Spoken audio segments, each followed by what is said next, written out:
Kula niki dewa. Kula niki dewa pati ing para dewa biyen. Dene bebise ulun Sanggang Narada ya Resi Kaneka Putra. Oh, Sanggang Narada ya pernah ngawi mbahmu ngono. Oh iya. Gandeng panjenenganmu paring dawuh lamun to aku duwe kewajiban bekti marang Rama lan Ibu. Pripalungguhan iki mara gage jlentrehna kuduhna bapakku ki sapa, mbokku ki sapa.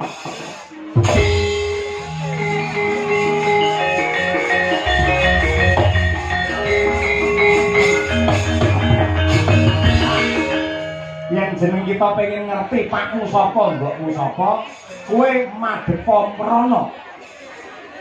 Madhep rene. Ya. Terus sawangen ya. Ana dewa papat sing ngedhep meja cendhek. Dewa papat ngedhep meja cendhek kae lagi ngopo? Kae lagi domino. Dewa ki nggone kawaskitan mula kae temonono takonono, pakmu jenenge sapa? Yen nganti ora ngerti, hantemono raine. Ngantem iki piye, Kak? Ngantem ki tangane dikebelke ngene iki, banjur disampluke nggen bathuk dies ngono. Ning sak banter-bantere sak seru.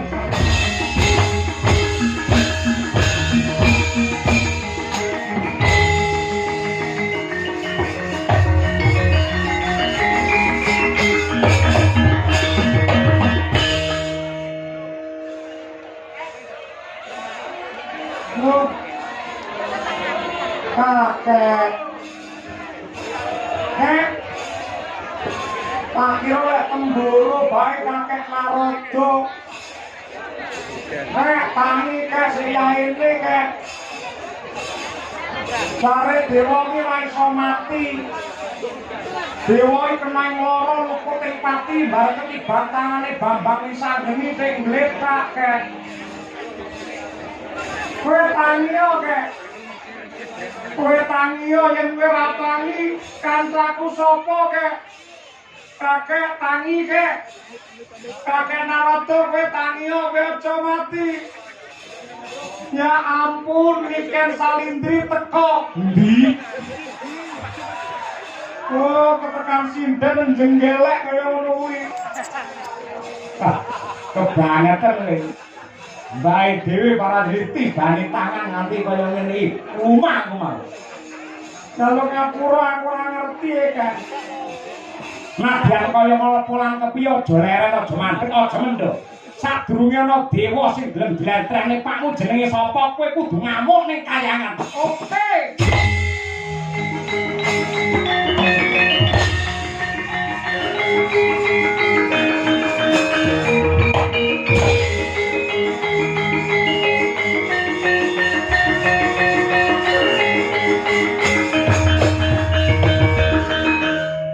dewa gede dhuwur raine kaya barongan sapa iki Yama Dipati ya kowe sing jenenge Bambang Wisanggeni dasar para nyata pakku jenenge sapa kowe ngawur dapurmu ora ngerti malah takon karo aku kowe dewa goblok piye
wonten paman pukulun Bathara Narada.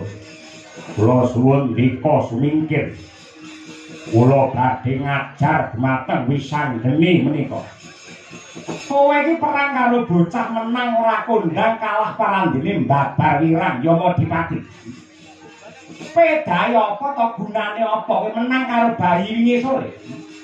Kok lamun to diteliti kanthi permati bocah iki ora kleru, sing kleru iki para dewa. Bocah iki mung takon, "Pake jenenge sapa?" karo para dewa.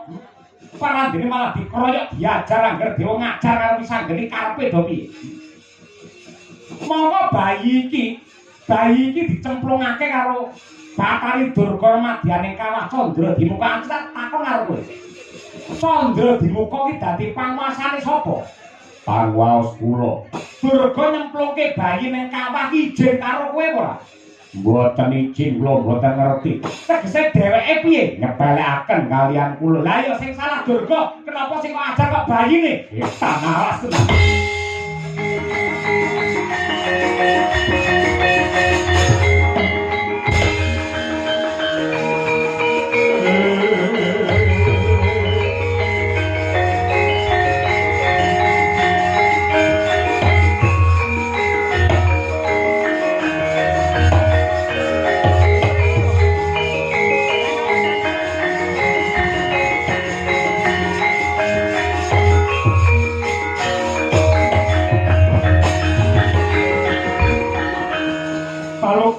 Kuning lekas kula kita inoding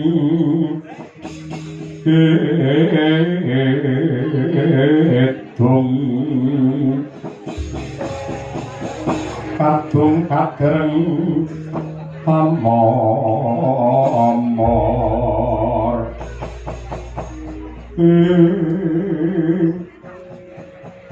piye iki kek nah ngene nggih wisanggeni nadyan kaya ngapa lan kepiye yektine lakon iki mung kanggo pasinaon ngajar karo para dewa aja gampang nyepelekake karo kabeh para kawula. Mulane palungguhan iki lamun ta wis adreng kenceng tekad kita kepengin sungkem marang ramamu aja wedi kangelan muduna mring Marcapada liwat Andaranti.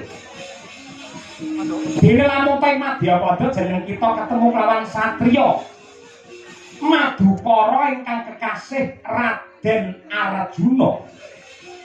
Yen ketemu karo satriya sing jenenge Raden Arjuna ya kuwi wong tuamu sing wajib ndok sungkemi lair tekan batin. Yen pancen kaya ngono daya-daya aku nyuwun pamit ya Kek ya. Duga-duga dikawati-ati aja nganti keri. Muga-muga pengasih saka Hyang Agung tansah gumiring lawan jeneng kita. Sadya satriya Sembaga Wirutama satemah bisa dadi kaca brenggala tumrape para taruna ing sak jagat raya.